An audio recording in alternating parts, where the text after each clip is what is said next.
سامعین پیش sponsor programme صحت بدن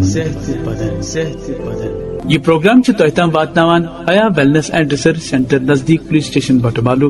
یہ سہ ادارہ یت علاج باپت درکار خالص دوا ڈاکٹر فیروز صٲبنہِ نگرانی منزی تیار سپدان چھ. بازیاب سپدن باپت انیو تُہۍ تہِ تشریف حیا ویلنس اینڈ ریسرچ سینٹر نزدیک پولیس اسٹیشن بٹمالو. فون 7051545788.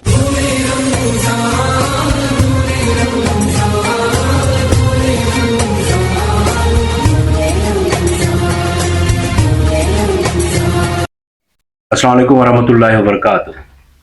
صحت بدن کے ایک اور پروگرام میں ہم آپ کی خدمت میں حاضر ہیں. میں ہوں رشید نظامی اور اس پروگرام میں ہمارے ساتھ رہتے ہیں شیخ الحدیث محترم المقام مولانا مفتی نذیر احمد قاسمی صاحب، اور ہمارے ساتھ رہتے ہیں ہسپتال کے MD ڈاکٹر فیروز احمد صاحب. مولانا صاحب سے آج یہی سوال کہ مولانا صاحب یہ جو ہمارا روزہ ہے کتنی بیماریوں کے لیے یہ صحیح ہے، اور کیا ایسا لکھا گیا ہے یا کوئی بتایا گیا ہے کہ کوئی بیماری ایسی ہے کہ آپ کو روزہ نہیں رکھنا ہے؟ بسم اللہ الرحمن الرحیم. اس آپ کے اہم سوال کے سلسلے میں پہلا جواب تو یہی ہے کہ یہ اصل میں کسی دیندار مسلمان ماہر ڈاکٹر سے پوچھنے کا سوال ہے، اور خوشی کی بات ہے کہ ہمارے ساتھ ڈاکٹر فیروز نقشبندی صاحب موجود ہیں جو حیا یونانی ہسپتال کے ذمہ دار ہیں. وہ اس کا صحیح مکمل جواب دیں گے. تاہم اس سوال کے جواب میں جو مجھ سے متعلق جو ہے وہ میں عرض کرتا ہوں. قرآن نے جب یہ کہا کہ جب تم میں سے کوئی آدمی بیمار ہو تو وہ بعد میں ان روزوں کو رکھے، اس کا مطلب یہ ہے کہ اسلام نے بیماری کی وجہ سے کنسیشن ضرور دی ہے. اب جو بیمار انسان ہے وہ روزہ نہ رکھے، قرآن نے جس کو اجازت دے دی ہے تو بیمار انسان کو روزہ چھوڑنے کی اجازت ہو گئی. اب کون سی بیماری میں روزہ چھوڑ دینا چاہیے اور کون سی بیماری میں روزہ رکھنا فائدے مند ہے، یہ میڈیکل کا چیپٹر ہے، یہ میڈیکل والوں کا میٹر. عام طور پر معدے کی بیماریوں میں فاسٹنگ یعنی کھانا پینا چھوڑ دینا بہت مفید ہے. جیسے قدیم طب میں بھی، اور آج کا میڈیکل سائنس بھی تھوڑا کم مگر قدیم طب میں بہت زیادہ ہوتا تھا کہ فاقہ کرو صحت یاب ہو جاؤ گے. فلانی بیماری میں ایک وقت کا آپ فاقہ کر لیں آپ کا معدہ ٹھیک ہو جائے گا. جیسے مثلا گیس کی بیماریاں ہیں، اینٹھن کی بیماریاں ہیں، اپاری کی بیماریاں ہیں، نظام ہضم کے متاثر ہونے کی بیماریاں ہیں، اسی طرح سے بدبو پیدا ہونے کی بیماریاں ہیں. تو اس کا ایک بہترین علاج ہے فاقہ کرنا، فاسٹنگ، گیپ لینا، جس کو کہتے ہیں ڈائٹنگ کرنا. تو ڈائٹنگ کرنا، فاسٹنگ کرنا، وقفہ لینا، یہی وہ عمل ہے جس کو روزے کی شکل دی گئی. یعنی اللہ نے اس عمل کو عبادت کا درجہ دے دیا. ایسی بیماریاں کہ جن میں روزہ رکھنے سے فائدہ ہوتا ہے، علمی طور پر اس پر بہت بڑا لٹریچر تیار ہو چکا ہے، جس میں روزہ اور میڈیکل سائنس، روزہ اور صحت، بیماریوں کا علاج روزوں سے کیجئے، جیسے کتابیں چھپتی ہیں، بیماریوں کا علاج پانی سے کیجئے، بیماریوں کا علاج فلانے یونانی دوائیوں سے کیجئے، بیماری کا علاج فاقے سے کیجئے، بیماریوں کا علاج پھولوں سے کیجئے، پھلوں سے کیجئے. اسی طرح سے بیماریوں کا علاج روزوں سے کیجئے. اب کون کون سی بیماری کا علاج روزوں سے کرنا ہوگا یہ تو ڈاکٹر بتائیں گے، لیکن عام طور پر سانس کی بیماریاں، ہضم کی بیماریاں، پریشر کی بیماریاں اور شوگر کی بیماریوں کا علاج روزے سے ہو سکتا ہے. لیکن جس کو شوگر ہائی ڈاؤن ہونے کا خطرہ ہے، اس کو تھوڑی دیر بعد غذا کی ضرورت پڑتی ہے، وہ اس سے الگ ہے. تو باقی اس طرح کی بیماریوں میں اسی طرح سے پیٹ کی بیماری ہے، چربی بڑھ جانے کی بیماری ہے، اسی طرح سے سانس پھولنے کی بیماری ہے. ان بیماریوں میں بھی میں سمجھتا ہوں کہ روزہ رکھنا بہت زیادہ مفید ہے. ویسے سننے والوں میں سے جو حضرات علمی مزاج رکھتے ہوں، پڑھنا لکھنے کا شوق رکھتے ہوں، وہ ضرور اس موضوع پر کتابیں پڑھیں.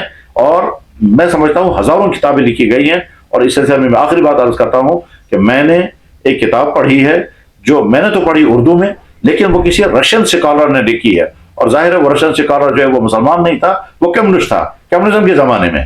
اور غالباً جب رشیا میں کمیونزم کا دور تھا اس وقت ایک صدر وہاں ہوا کرتے تھے، صدر برزنیف.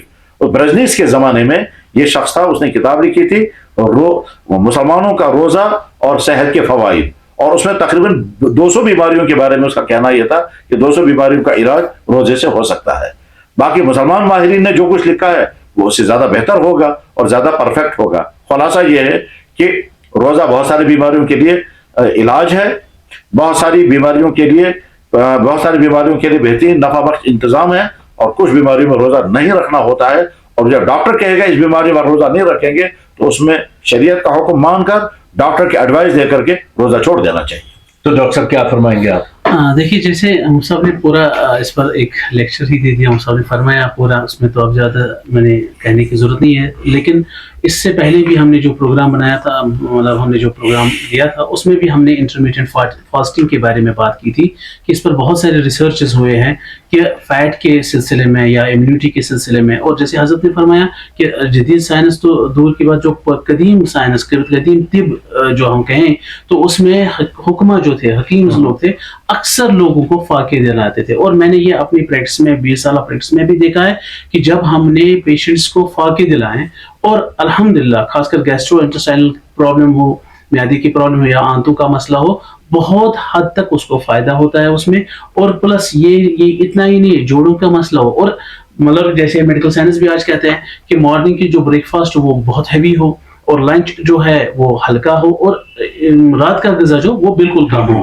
تو اس کا مطلب یہ ہے کہ 14-15 گھنٹے کا جو فاسٹنگ انٹرمیڈیٹ فاسٹنگ ہے، تو ظاہر سی بات ہے اس میں بہت صحت کے بارے میں بہت فائدے ہوتے ہیں، اور خاص کر اوبیسٹی کے بارے میں، فیٹی لیور کے بارے میں، ہمارے چیسٹ کے یہ نظام تنفس کے بارے میں بہت اچھے ریزلٹس اس کے ملتے ہیں. بہت بہت شکریہ ڈاکٹر صاحب آپ کا بھی، اور مولانا صاحب آپ کا بھی، اور جن دوستوں نے ہمیں سنا ان کا بھی بہت بہت شکریہ. انشاءاللہ اگلے پروگرام میں آپ کے ساتھ ہوگی پھر ملاقات. جب تک کے لیے دیجیے اجازت. السلام علیکم.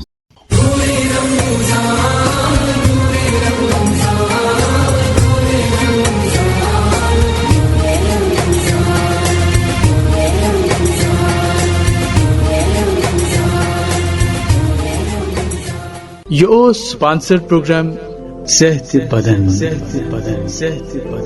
یہ پروگرام تہ تام واتناوان حیا ویلنس اینڈ ریسرچ سینٹر نزدیک پولیس اسٹیشن بٹمالو سری نگر، یہ ڈسک پائلز تو پروسٹیٹ وغیرہ خاطر آپریشن بغیر علاج سپدان.